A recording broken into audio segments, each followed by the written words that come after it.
I think Dream was just, it just symbolises the kind of, I guess, the game we wanted to make, and we wanted like a fairy tale-esque magical element to it, so kind of Dream just seemed like a reasonable code name at the time. Dream was my first game, and it was on the Super NES, and it was a RPG. We thought we could take the graphic technology we developed for Donkey Kong and then kind of apply that to a different type of game. Being as we were kind of all fans of RPGs and adventure games, we thought, oh, could we create like that kind of game using the graphics you see in Donkey Kong? And it was supposed to be a step beyond Donkey Kong Country in terms of graphical fidelity. I have to say, it did look amazing at the time. It wasn't a side-scrolling game, it was kind of isometric in a way. You ran into the screen.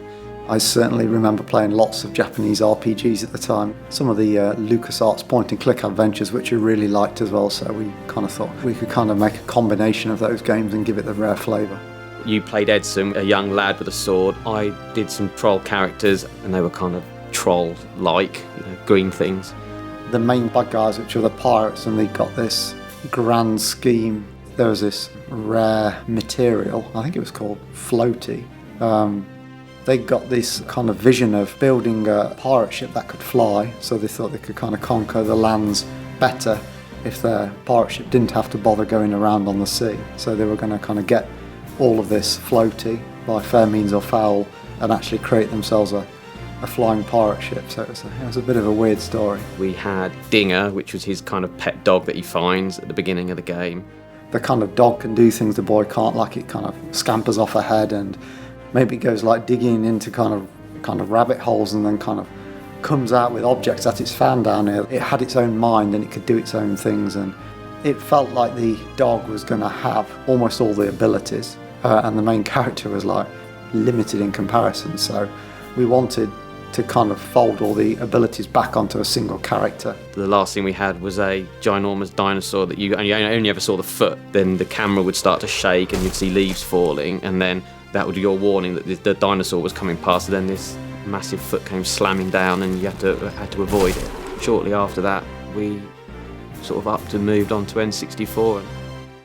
We switched attention from kind of the old machine, which was on its way out, to kind of the new promising technology.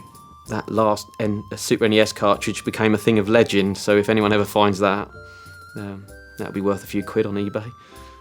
A decision was made to move across to the Nintendo 64, which had just been released. And I joined the team at that point, and we spent about 16 months working on it. We had several iterations of the game. The kind of the fairy tale-esque element gradually got replaced by something that we wanted a slightly harder edge to it. We felt that it wouldn't appeal to a wide enough audience, where we didn't want it to be too childish. Wrote a lot of editors, put a lot of trees down, but we couldn't quite get a hook of a game.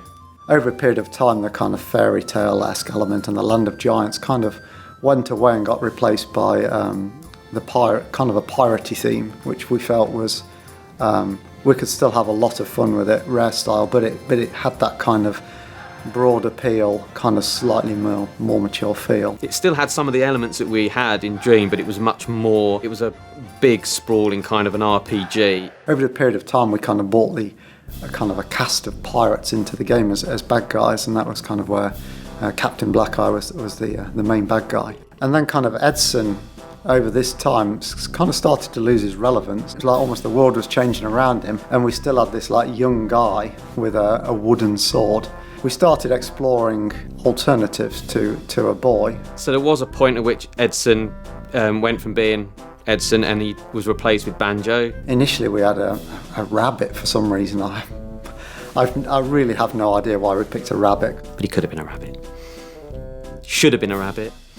It just looked like a man in a suit. It would have been Banjo-Kazooie or something.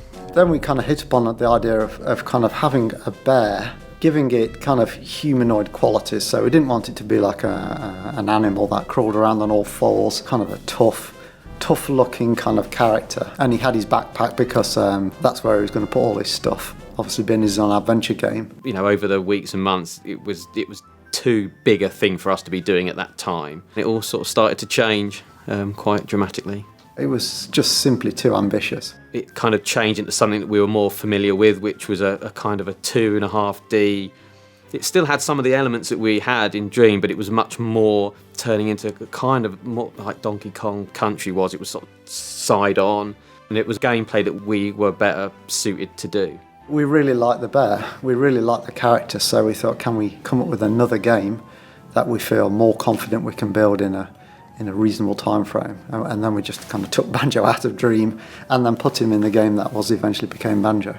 It was kind of side on, but you could move in and out again, so the path you were on kind of went in and out of the level. They've still got that very much linear, you start here and then you progress along the level in a kind of a straight, reasonably linear fashion. It's the connecting piece between the Donkey Kong games we'd done before and then the Banjo game we did after.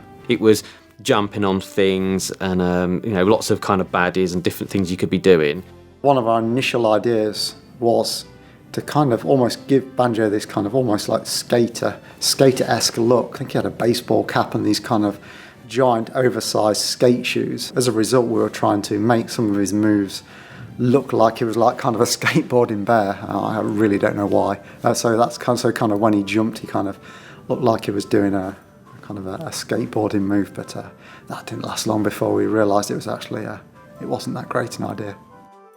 We restarted the project a few times, and on the fourth attempt to do that, we suddenly had impetus, there was direction, everybody was committed. As soon as we saw an early version of the game that became Mario 64, it was like clearly our technology was looked really old in comparison, and literally overnight we just thought that's going to be the future of what 3D games are going to look like. So we scrapped the whole system we had for doing the side-ons thing. And within a week, the first recognisable level of Banjo-Kazooie was on the screen. We built our new fully 3D engine. We kind of created a test level which commonly got known as a temple test level. We started testing out proper sort of 3D levels. We were developing the kind of moveset we wanted Banjo to have, and we wanted kind of a double jump, and that's where Kazooie came in. We got the character jumping around and swimming and things, and it then went from Kazoo to Banjo-Kazoo. Once we got the character and we built one level, which was to become Mumbo's Mountain, that kind of gave us the direction and the confidence that this is the game we want to make. We've got a theme, we've got a bad guy, and now it's just a matter of coming up with a load of kind of worlds that kind of fitted the game we wanted to make. And it became Banjo-Kazooie, and then we just made that. We don't know at the time how these characters are going to end up, so in hindsight, Banjo and the bird and the bear was the right choice. At the very start of Dream, we had this fairy tale take, and then moved away from it and kind of went with a harder-edged, kind of more serious pirate thing, and then in the end we actually came back to kind of a fairy tale. The kind of story developed from there that the witch wasn't kind of pleased that Banjo's sister was better looking than her, so she just kidnapped her, and that gives us an excuse for Banjo to go off on his adventure.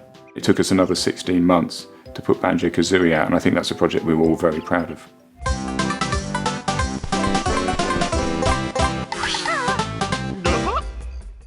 I guess it was fate really that Rare would eventually create a game that's all about pirates. The big difference is that the pirates in Sea of Thieves are the players. The piratey things that go on between players in this world will be a result of the actions of the players in the game, not kind of us creating these fixed and linear and kind of scripted pirate experiences. It'll be players instead running off with the gold and all of that kind of stuff.